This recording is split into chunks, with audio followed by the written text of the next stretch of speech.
Hello,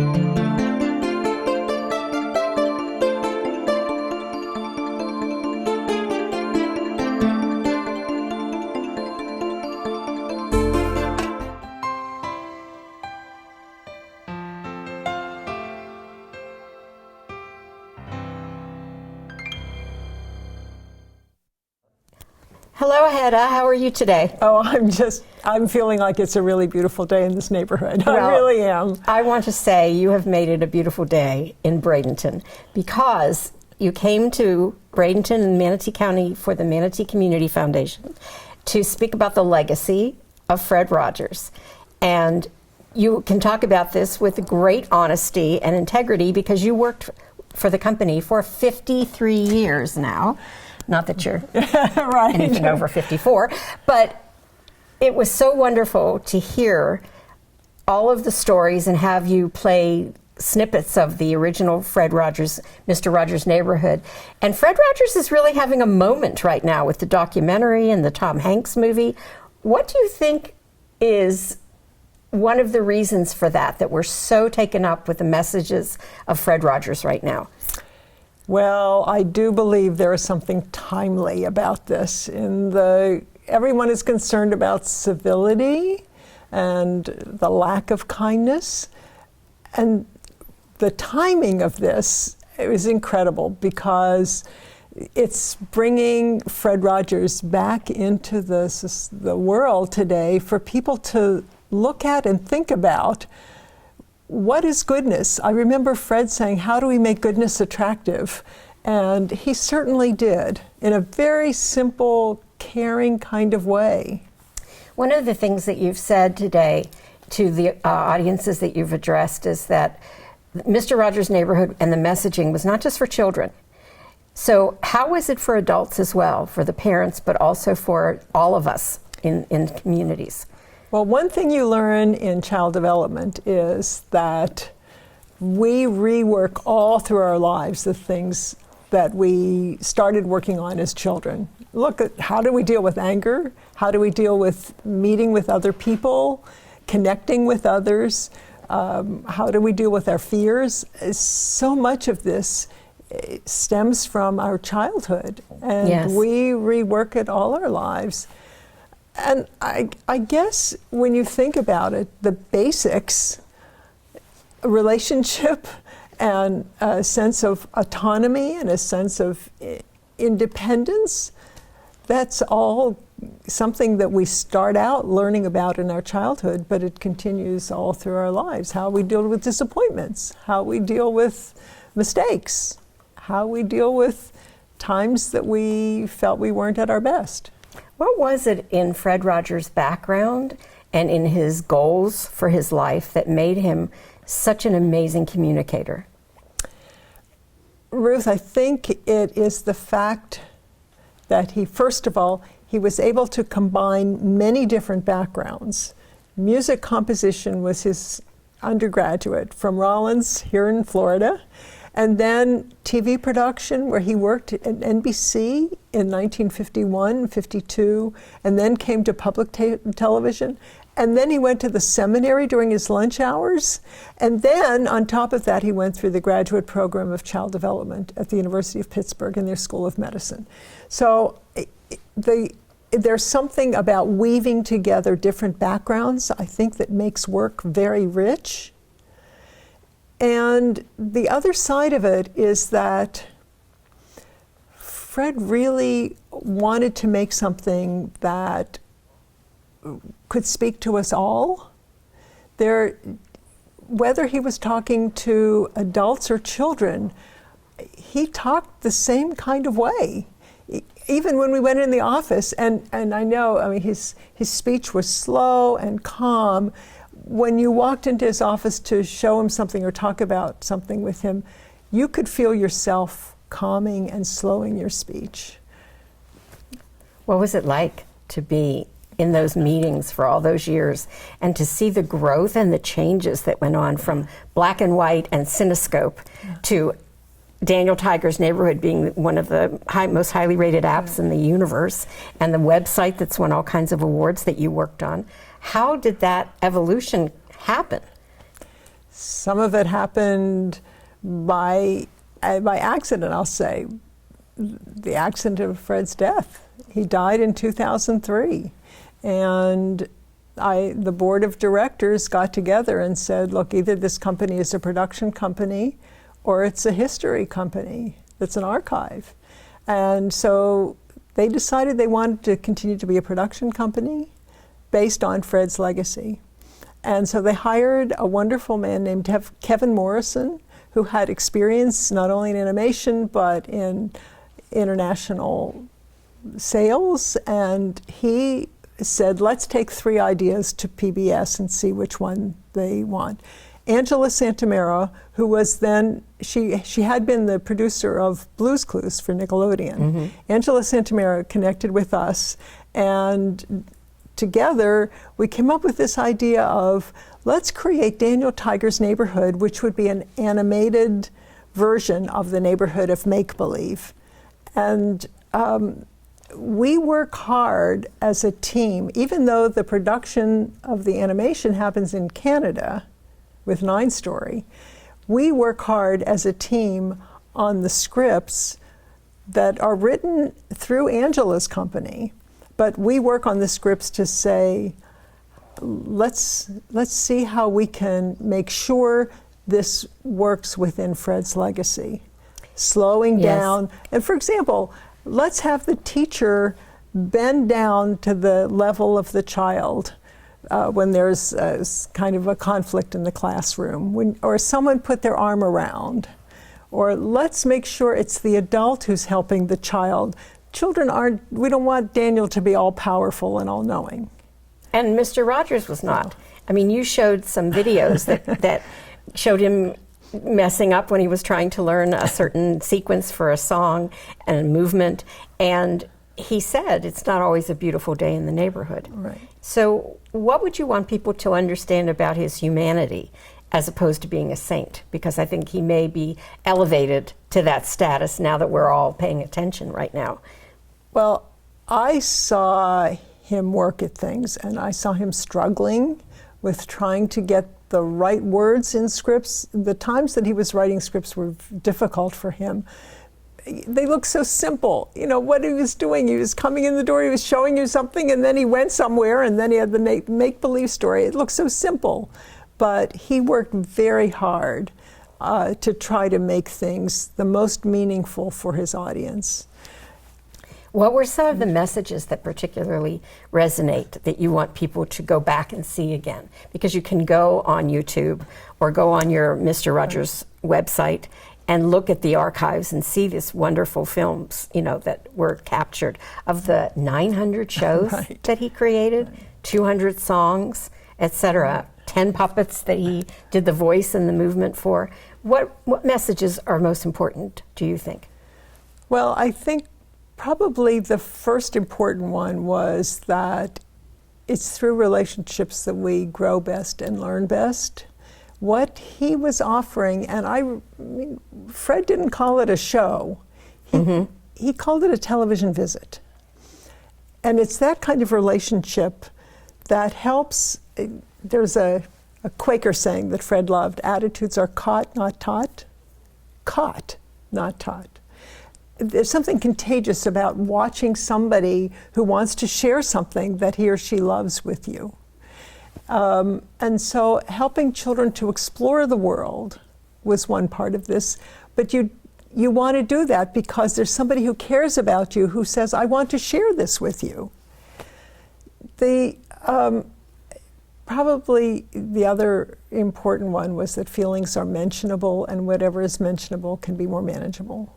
That it's really helpful to talk about your feelings, to say I'm sad, or I'm angry, or I'm feeling shy right now.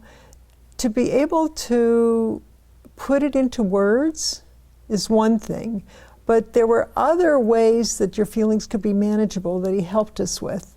And even for young children, look at the song, What Do You Do With the Mad That You Feel? When you feel so mad you could bite. And Fred always said that those words came right from a child who said that. What do you do when you feel that mad? And do you run? Do you pound some clay or some dough? I mean, you know, Fred swam every day, and he played the piano. We knew when there were troubles in the studio, which often happened, maybe there were mechanical problems, technical problems.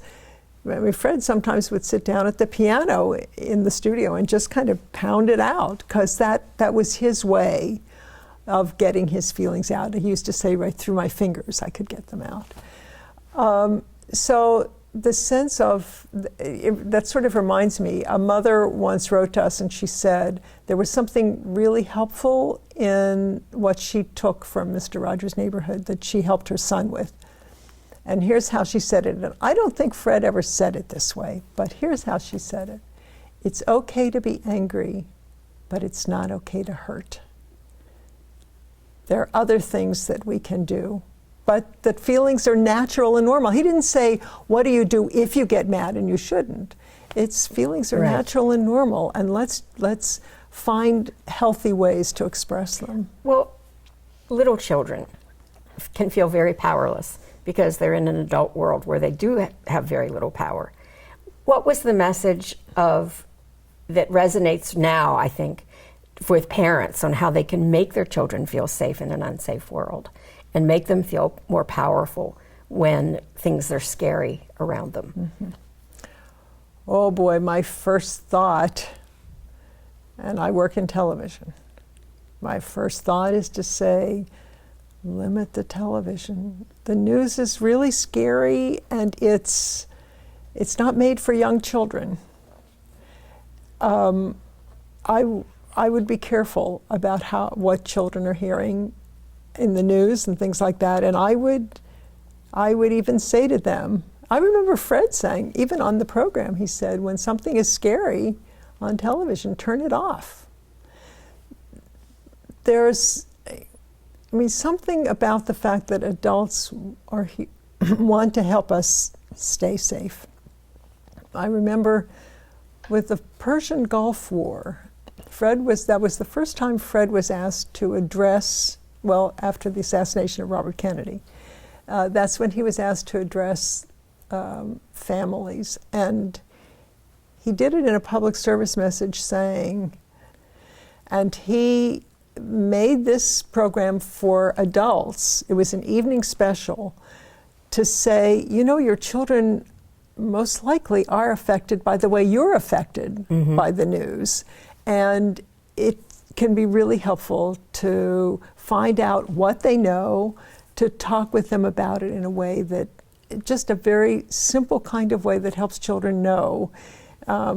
It was that exchange between Daniel Tiger and Betty Aberlin, and he gave that example that Daniel Tiger said, what does assassination mean? We have to understand that our children are listening and they're absorbing the stuff and they can't make sense of it. They need our help. But even to say, that could be scary, what do we do? What helps you when you feel scared? What can we do? Maybe we take a walk, maybe we cuddle here on the sofa together. What helps you feel safe? I think that's a really important question. And sometimes it's a blankie, and sometimes it's just, let's just be together and sit here together. And what was it that Fred's mother said to him when he asked her about that issue? Fred used to say that when he would see scary things in the news, his mother would say to him, look for the helpers. You will always find people who are helpers. And that's the perspective we want to give children. And adults, isn't it? And adults. Yes. What's interesting for me is seeing, after all these years, that comment from Fred Rogers about what his mother said, look for the helpers, was something that we did on a special Violence in the News, it was called. I think it was like the early 1990s. And somehow that has resonated with so many people that when there are tragedies in the news, I see reporters suggesting that in articles or on the radio or on television, that everybody seems to feel that that's a handle for me. that allows me to feel that we can get through this. What's it been like for you personally to have this career? Can you imagine having work that feeds you, nurtures you personally as well as professionally? I mean, all the things that Fred was dealing with are things that I'm dealing with as well. And learning how to be a better listener, or understanding that there are lots of differences in this world, but we are more alike than we are different. It's helped me with my relations with people, but it's such a privilege to work with this great stuff that Fred Rogers has given us in his legacy. The joy for me is that people today are so interested in understanding more about Fred Rogers. And there are two things that I'm hearing that have come out of the documentary primarily. One was respect for Fred, and the other is affection for him. And I say you can't get any better than that. And it's marvelous to think that all you have to do to say to someone is, I work for Fred Rogers.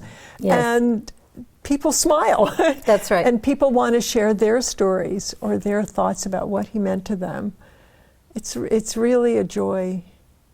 Hedda, did Fred ever have pressure from the network or from any of the powers that be to change his format, to be more exciting and faster paced and not so slow and deliberate and kind of square, as people have said? He didn't, but did he have pressure to do that? I do believe there was pressure, but I will tell you something that Fred often said, which is, the outsides of children's worlds may have changed, but their insides have not changed. And what he was addressing are the very basic things of childhood, and there is something about the safety, that security in knowing that it's not changing, that we've got things today, the way they are today, that's how it's going to look tomorrow, that's how it's going to feel the next day. I remember TV Guide said, Mr. Rogers makes young and old alike feel safe and secure. Where Mr. Rogers is, so is Sanctuary.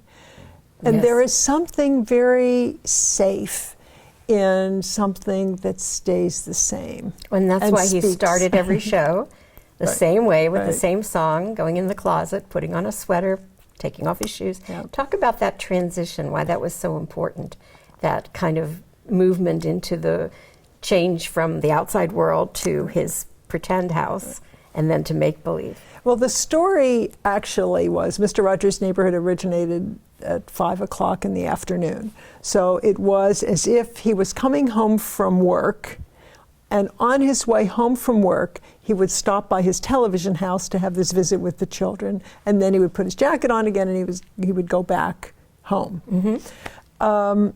So there was a feeling of, I am going to put aside my workday things because I want to have this time, just you and me time. And it's sort of relaxing, and it gives you time to settle in because there's something that's going on that you're watching him do that just is soothing because you've been there, you know what this is, and it's comfortable. And what that does is it opens a child up for learning. And he only brought one new thing, and so it helped you focus. Yes. We had heard people who talked about how Fred Rogers helped their children focus their attention, when I know there's a lot of problem with ADD and ADHD with kids who get distracted. But he kept you on a smooth track, and then he told you where he was going next and what he was going to do. And that transitioning also was something that helped you. But there was the sweater and the sneakers were such a symbol of this is our time together now. Thank you, Hedda. We're so lucky to have you as the history and the memory of what Fred Rogers was all about, and to tell us about that. And you have an incredible schedule ahead of you. I know you're going to multiple cities after this to bring the message to other people. And do you have any end in sight, or are you going to be traveling all of 2020? Well, the fascinating thing is that most of my presentations, workshops over the earlier years were for professional development, for early childhood teachers. For professionals. But now, since the documentary and the movie, what I've been asked to do is to talk more about Fred Rogers to adult audiences and share with them the messages. And the big question is what we can continue to learn from him. Exactly. Being open to what is there that I can take from it that'll help me in my life. And we all need it. Thank you. It was a pleasure.